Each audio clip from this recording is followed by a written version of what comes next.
Hello student, welcome back to my channel Samrat academy. Student, मेरा नाम आकाश। मेरे प्यारे बच्चे, 21 फरवरी को आप लोगों का गणित का पेपर है और गणित में कॉपी कैसे लिखेंगे मैं आज की वीडियो में आप लोगों को बताने वाला हूं। क्योंकि सबसे ज्यादा अगर मैं आपको बताऊं कि सबसे ज्यादा बच्चे अगर डरते हैं तो गणित गणित का पेपर आया नहीं कि हालत उन लोग की हो जाएगी खराब। ठीक है, कि कैसे लिखेंगे गणित में। अगर नहीं भी क्वेश्चन आता तो उसको कैसे करेंगे तो नंबर अच्छा मिल जाएगा, या मुझे क्वेश्चन आता है तो किस प्रकार मुझे प्रेजेंट करना चाहिए। बहुत सारे बच्चों को आपने सुना होगा कि मैथ में बहुत स्ट्रांग होते हैं वो। ठीक है, कॉपी अच्छे से नहीं लिख पाने के कारण वो एक्सप्लेन नहीं कर पाते हैं, उतने अच्छे से दर्शा नहीं पाते हैं, इसलिए उनका नंबर उतना मिल नहीं पाता है, हालांकि वो सवाल सही लगाए रहते हैं।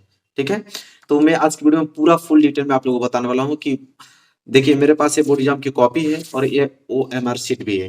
तो 20 बहुविकल्प के प्रश्न हम लोग OMR शीट पे करेंगे। ठीक है, और आप लोगों को जो 50 नंबर के क्वेश्चन वो भी मैं आप लोगों को सॉल्व करके बताने वाला हूँ किस प्रकार प्रेजेंट किया जाता है उस चीजों को। ठीक है, तो देखिए, गणित का पेपर जो है आप लोगों का 21 फरवरी को है। ठीक है, और मैं ये फिलअप कर दिया हूँ, आप लोग फिलअप कर देना। देखिए, परीक्षार्थी का अनुक्रमांक आप लोगों को कर देना है। इसके बाद उसी को हमने शब्दों में कर दिया।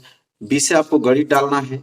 प्रश्न पत्र में आपको केवल डालना है। और संकेतांक तो आप समझ गए होंगे, पेपर कोड जो होता है। परीक्षा का दिन तो 21 फरवरी को आप लोगों का मंगलवार है। दिन उस समय तिथि जो है 21/2/2023 है। और प्रथम पाली होगा क्योंकि सुबह आप लोगों का पेपर है। और केंद्र का नाम कि जिस विद्यालय में आप लोगों का सेंटर गया होता है उसी विद्यालय का नाम लिखा जाता है। हालांकि मालूम नहीं है तो हमने सम्राट अकेडमी लिखा है। तो ये सारी चीजें हमने भरना तो कभी का सिखा दिया है। ठीक है, लेकिन गणित गणित का पेपर हम लोग सोल्यूशन कर रहे हैं, इसलिए मैं इसको बता रहा हूँ कि गणित के दिन इस तरह आप लोगों को ये फिलअप करना है। ठीक है, उसी प्रकार आप लोगों को OMR शीट पर समझ ही गए हो। ये आपका जिला कोड है। ठीक है, ये आपका केंद्र कोड है, अनुक्रमांक आप डाल दोगे, विषय कोड और विषय का नाम डाल दोगे, प्रश्न पत्र कोड। ठीक है, तो ये चीजें तो आप लोगों को समझ गए होगा, बहुत बार बता चुका हूँ, 2-3 बार बता चुका हूँ। और करना क्या है आप लोगों का, बस यहाँ पे सिग्नेचर कर देना है, इसके बाद कुछ नहीं। और यहाँ पे आप लोगों को OMR शीट पर रखना है। और यह ब्लैक पेन से करना है इसको। ठीक है, और इसको आप लोगों को ब्लू पेन से जैसे मैं लिखा हूँ उस तरह करना है। तो चलिए, और मैं आप लोगों को बता दूं, पेपर तो हमारे पास है नहीं, लेकिन मेरे पास मॉडल पेपर है। पेपर तो किसी के पास नहीं होगा, जब तक एग्जाम नहीं होगा तो पेपर किसे मिल पाएगा, नहीं ना।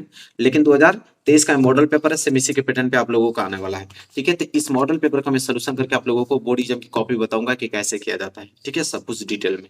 देखिए, जैसे ही आप फिलअप करोगे, अब इसको सबको मैं साइड कर देता हूँ, इसको भी हटा देता हूँ। देखिए, अब यह पहला पृष्ठ आ गया। पहला पृष्ठ जब भी आ जाए तो आप इसके लीजिए। इसके लेने के बाद यहाँ पे एक लाइनिंग खींचिए, जिसे हम हाशिया बोलते हैं हिंदी में। ठीक है, चलिए देखिए, यहाँ पे हमने खींच लिया। डबल कर देते हैं ताकि दिखने में अच्छा लगेगा। ठीक है, और एक चीज हमेशा बताता हूँ कि यहाँ हमेशा रोल नंबर लिखना है। देखिए, कॉपी चेंज हो जाएगी ना तो नंबर आप लोगों का इसीलिए कम आता है, क्योंकि पढ़ने में भी अच्छे होते हो। कॉपी चेंज हो जाएगी तो फिर कैसे होगा। ठीक है, नंबर तो कमाने ही वाले हैं। तो यहाँ रोल नंबर हर एक पृष्ठ पे आप लोगों को लिखते चलना है, ज्यादा होशियार मत बनना है, जिस प्रकार बता रहा हूँ उसी प्रकार करना है। ठीक है, चलिए। अब देखो, होता क्या है यहाँ पे कि जैसे आप मैथ का पेपर सॉल्व करने गए, जैसे मैं बताता हूँ आप लोगों को, जैसे ये पेपर है। अब इसे सोल्यूशन करना है आप लोगों को, 3 घंटे 15 मिनट का समय है। ठीक है, और यहाँ पे निर्देश अगर मैं पढ़ूँ तो निर्देश क्या पढ़ना है, आप लोग निर्देश पढ़ लेना। ठीक है, यहाँ पे मैं सीधे आता हूँ खंड अ पे। देखो, खंड अ में 20 ऑब्जेक्टिव क्वेश्चन है। अब देखो मेरे प्यारे बच्चों, अब समझो, 20 ऑब्जेक्टिव क्वेश्चन को आपको करना है OMR शीट पे। ठीक है, और इस पे आप लोगों को नहीं करना है, लेकिन हल करने के लिए आपको रफ कार्य तो चाहिए। ठीक है, तो देखो, जैसे पहला प्रश्न यहाँ पे आपको बोला है कि एक परिमेय संख्या का दशमलव प्रसार होता है। एक परिमेय संख्या का दशमलव प्रसार होता है, तो इसको लगाने की जरूरत नहीं है, आप लोग जानते हो कि कोई भी परिमेय संख्या है। ठीक है, यहाँ पे अगर मैं बात करूं कि कोई भी परिमेय संख्या, तो उसका दशमलव प्रसार या तो शांत होगा या तो अशांत होता है। ठीक है, यही दोनों तो होता है, या तो शांत होगा या तो अशांत होगा। तो ऑप्शन ए अशांत, ये नहीं होगा। ऑप्शन बी शांत, ये भी नहीं होगा। ठीक है, अगर हम पीछे की बात करें, ऑप्शन इधर दिया हुआ है, देख लेते हैं। देखो, उपयुक्त दोनों मतलब शांत और अशांत, तो बिल्कुल यही होगा, क्योंकि ये शांत और अशांत दोनों होना चाहिए। ठीक है, अब देखिए, इसे OMR शीट पे हम लोगों को करना है। अब कैसे करेंगे देखिए, तो OMR शीट पे करना है तो ये हम लोग लाएंगे। और देखो, पहला का क्या था यहाँ पे, पहले का तीसरा मतलब पहले का सी। तो यहाँ पे पहले के सी को हम लोग अच्छे तरीके से कलर कर देंगे। ठीक है, पहले के सी को हमने अच्छे से कलर कर दिया। इसके बाद इसको हटाता हूँ। दूसरा प्रश्न देखूंगा तो यहाँ पे कि एक शून्यतर परिमेय संख्या और एक अपरिमेय संख्या का गुणनफल होता है। कह रहा है कि शून्यतर मतलब कि शून्य को छोड़ाकर कोई भी परिमेय संख्या और एक अपरिमेय संख्या का गुणनफल होता है। अब इसको आप लोगों को चेक करना है। ठीक है, तो अब इस पे तो लिखो, पेपर पे तो हल नहीं करोगे इसको। ठीक है, समझने के लिए जब भी करोगे तो रफ कार्य करना पड़ेगा। तो रफ कार्य कहाँ किया जाता है, पीछे देखो। इस तरह ये बोर्ड एग्जाम की कॉपी है, इसको इधर लाओगे और यह लास्ट पृष्ठ आपको मिल गया। लास्ट पृष्ठ पे आप लोगों को करना क्या है, यहाँ पे एक सुंदर शेडिंग डाल देना है आप लोगों को, रफ कार्य।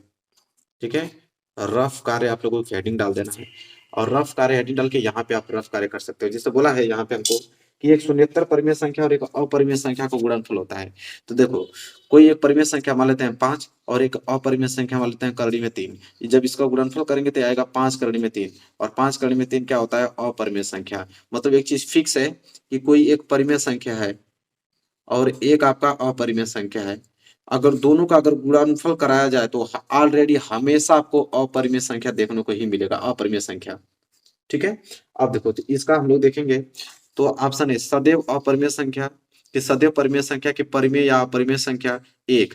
तो इसका हो जाएगा पहला सदैव अपरिमेय संख्या। तो इसको हम लोग ओ एम आर शीट पे कैसे करोगे, यहाँ पे अब ब्लैक पेन से करना है आप लोगों को। ठीक है, तो दूसरे का पहला को आप लोगों को इस तरह कलर कर देना है, इसी तरह 20 क्वेश्चन कर दोगे आराम से।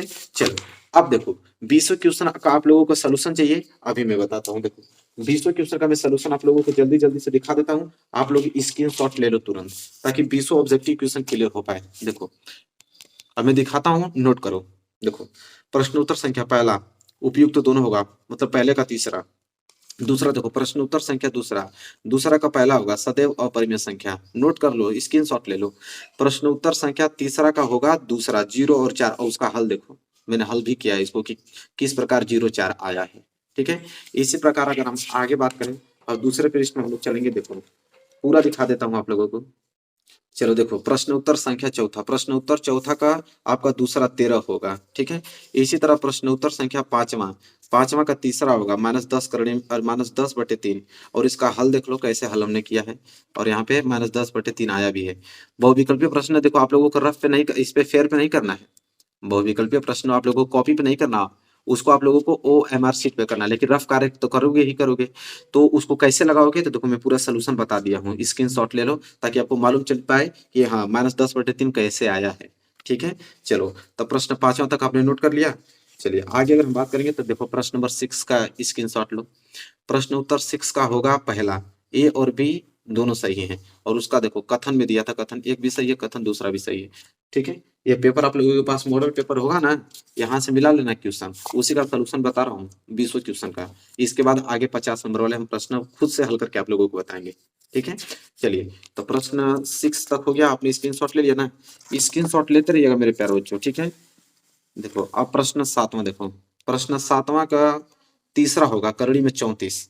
ठीक है, और कैसे करड़ी में 34 आया है उसका सोल्यूशन देख लीजिए, इसका नीचे पूरा सोल्यूशन है, नोट कर लीजिए, स्क्रीनशॉट ले लीजिए, और पूरा का पूरा सोल्यूशन आप लोग नोट कर लीजिएगा पेयर पे। ठीक है, आगे अगर हम बात करें, देखो प्रश्न उत्तर आठवां, प्रश्न उत्तर आठवां का पहला होगा, मतलब 2 इसका राइट आंसर होगा। अब 2 कैसे आया है देख लो, प्रश्न वहां से पढ़ लेना अपने मॉडल पेपर से, मैं इसका सोल्यूशन बस बता रहा हूँ। ठीक है, और आप लोगों को ओ एम आर शीट पे करना है। ठीक है, रफ कार्य करके और उसका आंसर लाने के बाद ओ एम आर शीट पे करना है। हालांकि मैं यहाँ पे पूरा सोल्यूशन बता रहा हूँ आप लोगों को, ताकि आपको मालूम चल पाए कि आंसर कैसे आ रहा है। ठीक है, चलो इसका स्क्रीनशॉट लो, प्रश्न संख्या 9 का, उसका होगा तीसरा उपयुक्त दोनों।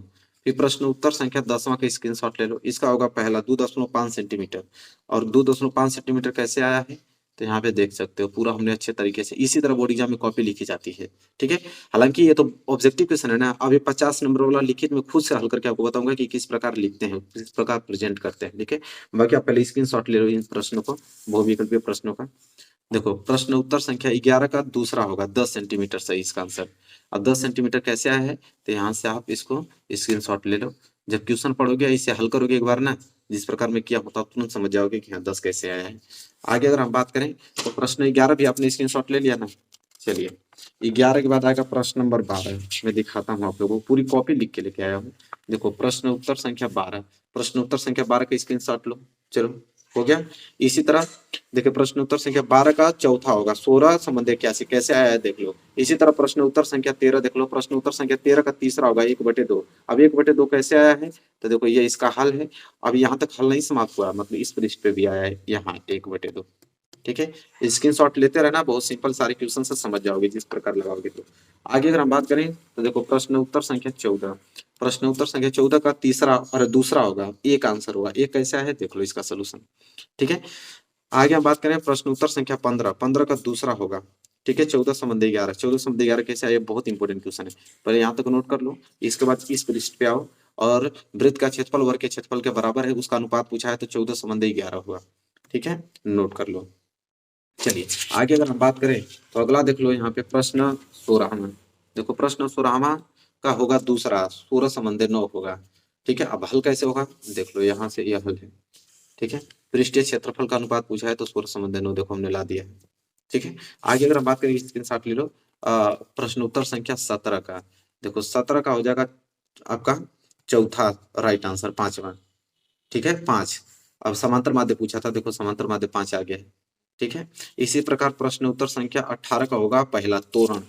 ठीक है, इसके बाद अगर हम बात करें तो अब स्क्रीनशॉट ले लो, इसके बाद हम हल करके बताते हैं 50 नंबर वाले प्रश्न। प्रश्न उत्तर संख्या 19 का दूसरा होगा 33 कैसे आया है, माध्य दिया है, बहुलक दिया है, माध्यिका पूछा है। तो एक फार्मूला होता है, याद कर लेना, बहुलक बराबर 3 गुणे माध्यिका माइनस 2 गुणे समांतर माध्य, उससे हम लोग यहाँ पे माध्यिका निकाल दी है, m का वैल्यू 33। ठीक है, और लास्ट है आपका प्रश्न उत्तर संख्या 20वां, जिसका आएगा दूसरा माध्यक। तो देखो ये तो 20 ऑब्जेक्टिव क्वेश्चन था जो कि हमने आप लोगों को बता दिया। ठीक है, 20 ऑब्जेक्टिव क्वेश्चन बता दिया ना, और उसका हल भी हमने बता दिया। तो ये 20 ऑब्जेक्टिव क्वेश्चन आपको OMR शीट पे करना है, और 20 को मैं हटाता हूँ। आप लोगों को हल करना पड़ेगा इस कॉपी पे, कहां से, खंड ब।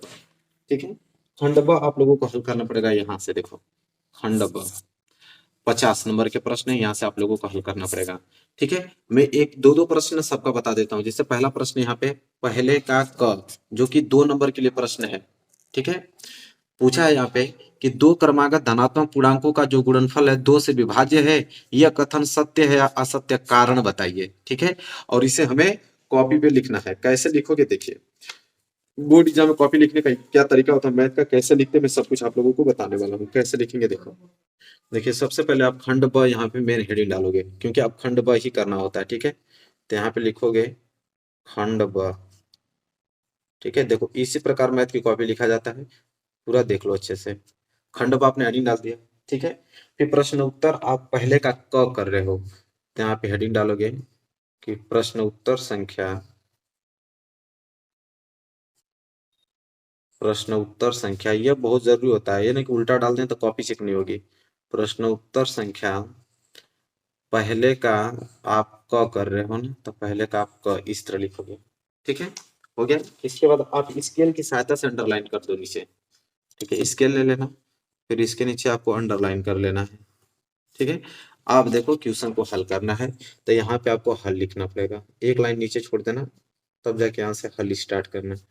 अब हल कैसे लिखोगे देखो, एक बार क्वेश्चन को पढ़ लेते हैं। क्या है कि दो क्रमागत धनात्मक पूर्णांकों का गुणनफल 2 से विभाज्य है, यह कथन सत्य है या असत्य, कारण बताइए। तो देखिए कैसे लगाएंगे, लिखेंगे पहले हम लोग दो क्रमागत धनात्मक पूर्णांक मानेंगे, लिखेंगे यहाँ पे कि माना, यहाँ पे लिखेंगे क्या आपका, माना दो क्रमागत, तो माना दो क्रमागत, देखिए पूरा हम लोग बताते हैं कैसे लिखा जाता है कॉपी मैथ की, तो लिखेंगे माना दो क्रमागत धनात्मक पूर्णांक।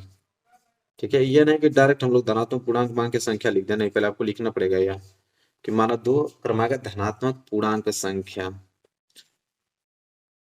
पूर्णांक संख्या। ठीक है, इस तरह। अब कौन कौन सी है, तो मान लेते हैं कि दो क्रमागत धनात्मक पूर्णांक संख्या, तो एक आपका x है और दूसरा होता है x प्लस 1, तो दूसरा x प्लस 1 हमने इस तरह ब्लैक पेन से लिखेंगे।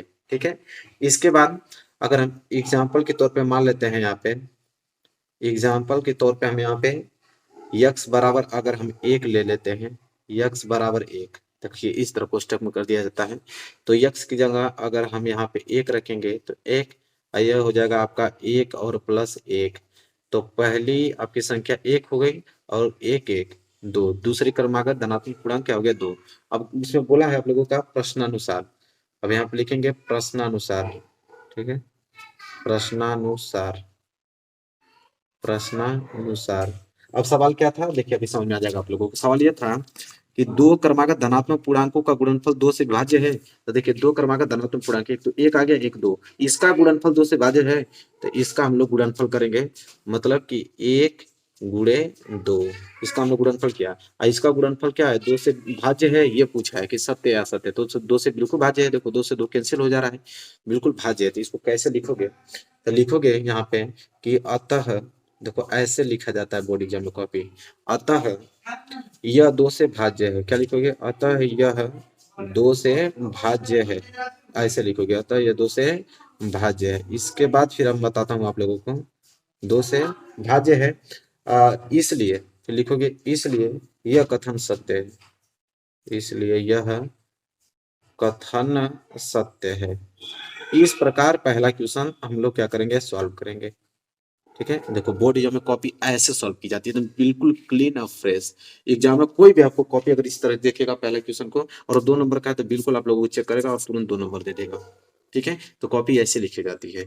ठीक है, चलिए ये भी क्वेश्चन क्लियर हो गया। ठीक है, तो देखो हमने 2 नंबर का क्वेश्चन बता दिया ना, इसी तरह आप लोग कर लेना सभी क्वेश्चन को। इसी तरह ये भी आप लोगों को प्रश्न उत्तर संख्या पहले का ख, प्रश्न उत्तर संख्या पहले का ग, इसी तरह आप लोगों को हेडिंग डालते हुए करते चलना है। तो ये 2 नंबर वाला आपको बता दिया ना, अब चलिए 4 नंबर वाला बता देता हूँ आप लोगों को। 2 नंबर देखिए सभी 2 नंबर वाले हैं, तो उसी तरह आप लोग कर लेना। अब 4 नंबर का मैं आप लोगों को बताने वाला हूँ कि 4 नंबर वाला प्रश्न कैसे करते हैं। तो जैसे पहला, जैसे अब ग्राफ विधि पूछा है, ठीक है, तो ग्राफ देगा ना, तो आप लोगों के एग्जाम में अगर ग्राफ वाला क्वेश्चन आ गया, ठीक है, तो ग्राफ भी आपको एग्जाम में मिलेगा मैथ वाले पेपर में, और ग्राफ का क्वेश्चन नहीं रहेगा तो ग्राफ देगा ही नहीं। ठीक है, तो ग्राफ वाला है, हालांकि इसको मैं छोड़ता हूँ, ये वाला करके दिखा देता हूँ आप लोगों को। 4 नंबर के भी है। ठीक है, तो 4 नंबर वाले प्रश्न को कैसे करते हैं, चलिए उसको बताते हैं। देखो अब हम कर रहे हैं यहाँ पे 4 नंबर वाला प्रश्न उत्तर दूसरा का ख वाला कर रहे हैं। तो आपको ऐसे 4 नंबर वाला प्रश्न कैसे करना है, देखो, तो आप हेडिंग डालोगे यहाँ पे कि प्रश्न उत्तर दूसरा का आप क्या कर रहे हो, ख कर रहे हो, दूसरा का ख। अब इसके नीचे आप लोगों को अंडरलाइन कर लेना है। ठीक है, आप देखो कैसे हल करोगे। अब क्वेश्चन को पढ़ता हूँ, इसके बाद हल करना चालू करेंगे। देखो कैसे क्वेश्चन है कि दो संख्याओं के वर्गों का अंतर जो है 180 है, छोटी संख्या का वर्ग जो है बड़ी संख्या का 8 गुना है, दोनों संख्याएं ज्ञात कीजिए। ठीक है, क्वेश्चन पढ़ लीजिए ध्यान से। देखिए हल कैसे करेंगे, एक बड़ी संख्या एक छोटी संख्या मानना ही पड़ेगा, तो हम लोग लिखेंगे यहाँ पे कि माना बड़ी संख्या, यहाँ पे लिखेंगे कि माना बड़ी संख्या। देखिए इतना फ्रेश लिखा जाता है ना कि एग्जामिनर को समझ में सब कुछ आए। माना बड़ी संख्या, और इसको ब्लैक पेन से लिख दो, माना बड़ी संख्या x। ठीक है, फिर एक लाइन छोड़ोगे, फिर लिखोगे तथा, ये नहीं कि उसी में लिखने लगे, नहीं एक लाइन छोड़ देते हैं, तथा छोटी संख्या। इससे क्या होता है कि आपका अक्षर बिल्कुल स्पष्ट दिखता है एग्जामिनर को। ठीक है, तथा छोटी संख्या को आप y मान लो, y मान लो। इसके बाद यहाँ पे 2 शर्त दिया था, प्रथम शर्त और द्वितीय शर्त, जैसे बोला है यहाँ पे कि दो संख्याओं के वर्गों का अंतर 180 है। ठीक है, तो यह प्रथम शर्त है, तो यहाँ पे लिखोगे ब्लैक पेन से, यहाँ पे लिखोगे प्रथम शर्तानुसार, प्रथम शर्तानुसार। ठीक है, इस तरह ब्लैक पेन से, फिर यहाँ पे कामा लगाया जाता है। ठीक है, प्रथम शर्तानुसार क्या बोला है, तो हमसे बोला है कि दो संख्याओं के वर्गों का अंतर 180 है, तो दो संख्या कौन सी है, एक x एक y, इनके वर्गों का अंतर। ठीक है, तो देखिए अंतर कब किया जाता है, बड़ी संख्या में से छोटी संख्या घटाया जाता है। तो बड़ी संख्या आपका क्या है x, इसका वर्ग करना है, तो x का वर्ग करके और इसमें से y का वर्ग घटा दीजिए, और इन दोनों का जब घटा के अंतर देखेंगे तो उसमें दिया है कि 180 के बराबर होता है, तो 180 के बराबर आपको कर देना है। ठीक है, अब जैसे ही करोगे ये समीकरण नंबर पहला बन के तैयार हो गया, तो इसे इस तरह ब्लैक पेन से लिखते हैं समीकरण पहला। ठीक है, इसके बाद द्वितीय शर्तानुसार, तो एक लाइन छोड़ देते हैं, फिर यहाँ से लिखोगे आप द्वितीय शर्तानुसार। ठीक है, तो यहाँ पे लिखोगे द्वितीय शर्त। देखो टॉपर की कॉपी ऐसे ही लिखी जाती है, मैं आपको टॉपर की कॉपी बता रहा हूँ, जो भी टॉपर बनते हैं ना ऐसे ही लिखते हैं। ठीक है, द्वितीय शर्तानुसार, फिर कामा लगाते हैं। ठीक है, फिर देखिए यहाँ पे द्वितीय शर्तानुसार बोला है कि छोटी संख्या का वर्ग जो है बड़ी संख्या का 8 गुना है, तो छोटी संख्या कौन है, y, इसका वर्ग। तो छोटी संख्या का वर्ग जो है वो बराबर है बड़ी संख्या के 8 गुना, तो बड़ी संख्या x है उसका 8 गुना, तो क्या हो जाएगा 8 गुणे x, मतलब बड़ी संख्या का 8 गुना हमने कर दिया, और इसे हम लोग मानेंगे समीकरण नंबर दूसरा। ठीक है, आप देखिए y स्क्वायर का मान समीकरण पहला में रखने पे, तो उसको ब्लैक पेन से लिखते हैं, यहाँ पे एक लाइन छोड़ देते हैं, फिर लिखेंगे कि वाई स्क्वायर का मान, वाई स्क्वायर का मान समीकरण एक में रखने पर, समीकरण एक में रखने पर, एक में रखने पर, ठीक है। तो चलिए एक में रख देते हैं। तो एक में रखेंगे तो ये हो जाएगा आपका x square minus y square. तो वाई स्क्वायर की जो हम लोग क्या लिखेंगे 8x, ठीक है। और बराबर क्या है आपका 180, ठीक है। चलिए समीकरण जब भी हल करते हैं तो ये साइन हमेशा लगाते हैं, ठीक है। तो ये हो जाएगा आपका एक्स स्क्वायर माइनस के 8x प्लस 180 इधर आएगा तो माइनस 180 बराबर 0।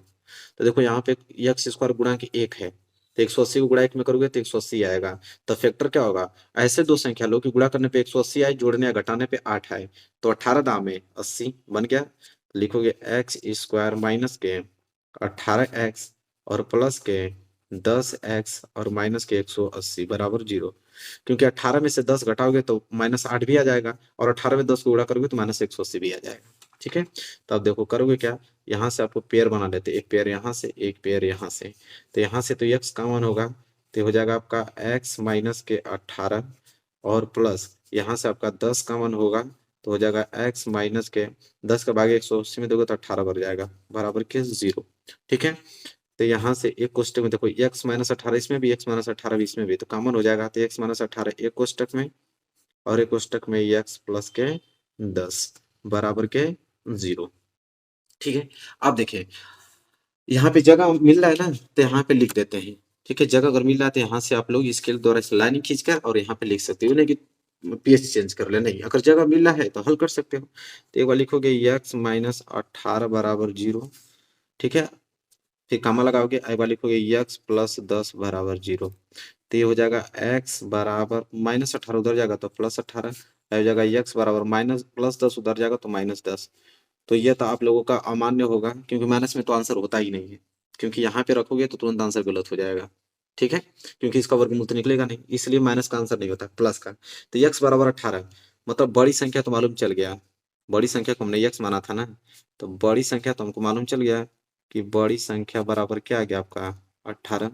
और छोटी संख्या ज्ञात करना है तो देखो x का वैल्यू उठाकर समीकरण दूसरा में रख दो।